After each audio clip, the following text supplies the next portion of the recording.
छीनने की बात कर रहे हैं, ये वो लिए बैठे हैं जिनके पुरखों ने हमारे पुरखों के साथ में बेईमानी करी, जातिवाद किया, पाखंड के साथ में उनको गुलाम बनाया।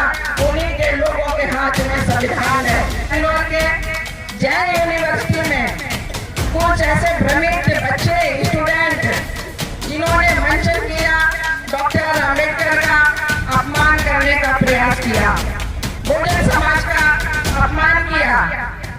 पढ़े लिखे लोगों से हमें ये आशा नहीं है, लेकिन उनके लोगों ने, उनके अभिभावकों ने, उनके माता पिता ने उनके दिमाग में असमानता का बीज बो दिया, तो वो डॉक्टर अम्बेडकर को समझ नहीं पाते हैं। आप देख रहे हैं सम्यक इंडिया टीवी।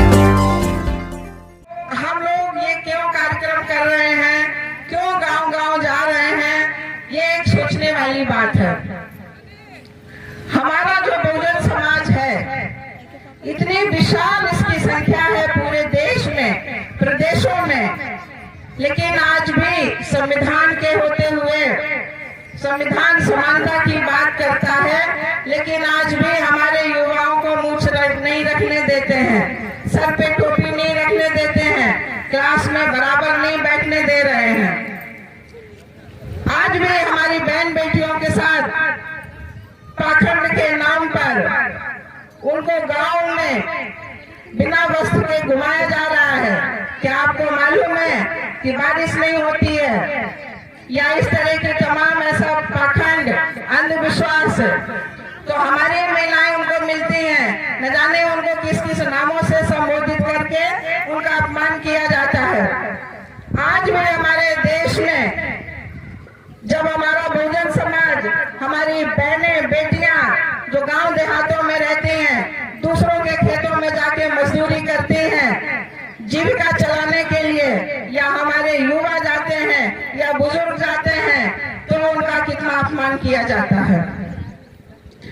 आज भी युवा, हमारा भाई जब अपनी शादी में घोड़ी में बैठ करके जाना चाहता है, तो उसको नहीं जाने देते हैं, उसको मारते हैं, अपमानित करते हैं, और प्रशासन में भी इसकी सुनवाई नहीं है। तो भारतीय संविधान में ये जो घटनाएं हो रही हैं प्रदेशों में, हमारे देश में, ये संविधान इजाजत नहीं देता है। इसके बाद भी ऐसी घटनाएं हो रही हैं, हमारे आसपास हो रही हैं, पड़ोस में हो रही हैं। अभी कुछ समय पहले बेंगलोर के जैन यूनिवर्सिटी में कुछ ऐसे भ्रमित बच्चे स्टूडेंट जिन्होंने मंचन किया, डॉक्टर अम्बेडकर का अपमान करने का प्रयास किया, बहुजन समाज का अपमान किया।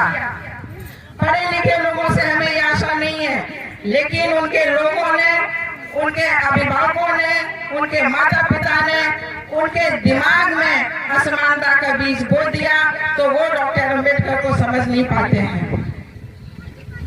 भारत के पहले एक ऐसे व्यक्ति थे कि 4 PhD थी, एक अछूत महान डॉक्टर भीमराव अम्बेडकर जी के पास में 4 PhD थे, और वो भारत के पहले व्यक्ति थे। इसके बाद भी भारत में उनका पल पल अपमान होता है। हम लोग देखते रहते हैं, हमारे लोग प्रतिनिधि बनते हैं, विधानसभाओं में जाते हैं, संसद भवन में जाते हैं, लेकिन वो अपने महापुरुषों का अपमान करा रहे हैं। हम तो यही कहेंगे कि वो अपमान कराते हैं, चुप रहते हैं और आवाज नहीं उठाते हैं। इंसानी जिंदगियों के लिए कोई काम नहीं हो रहा है। हमारे लोग गाजर मूली की तरह काटे जा रहे हैं, मारे जा रहे हैं। इस संगठन को क्यों बनाया गया? ये संगठन को इसीलिए बनाया गया कि ये राजनीति नहीं करेगा, समाज में जो भेदभाव, ऊंच नीच है, महिलाओं के साथ जो गंदा व्यवहार उनके साथ किया जाता है, बहन बेटियों के साथ किया जाता है, और उनकी प्रशासन में सुनवाई नहीं होती है, तो ये भारतीय समन्वय संगठन लक्ष्य, ये बहुजन समाज के लोगों को न्याय दिलाएगा। अन्याय, जब अन्याय होता है तो अन्याय के गर्भ से ही आंदोलन का जन्म होता है, और अब आंदोलन का जन्म हो चुका है। मानव काशीराम साहब का जो काम शायद बीच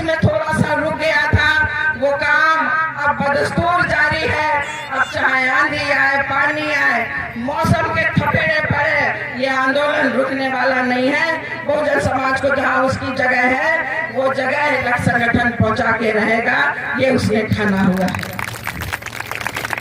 ये लक्ष्य संगठन अपील करता है यहाँ पर बैठे हुए लोगों से, और जहाँ तक हमारी आवाज जा रही है उन सभी बहुजन समाज के भाई बहनों से कि इस लक्ष्य संगठन में शामिल होकर के उस कार्य में अपना योगदान दीजिए, क्योंकि ये हमारे आने वाली पीढ़ी का सवाल है, हमारे बच्चों की शिक्षा का सवाल है, हमारी बहन बेटियों की इज्जत का सवाल है, हमारे बुजुर्गों के सम्मान का सवाल है और बहुजन समाज के स्वाभिमान का सवाल है। कोई भी व्यक्ति अगर वो जन्म लेता है तो जन्म के साथ ही उसको स्वाभिमान से भरा जीवन मिलना ही चाहिए। दुनिया के किसी भी देश में, लेकिन यहाँ भारत में जाति के आधार पर व्यवहार किया जाता है, चाहे विश्वविद्यालय हो या इंजीनियरिंग कॉलेज हो, मेडिकल कॉलेज हो, गांव का प्राइमरी स्कूल हो, जूनियर हाई स्कूल हो। हमारे जो प्रतिभाशाली छात्र हैं, जो छात्राएं हैं, उनको आगे बढ़ने नहीं दिया जाता है।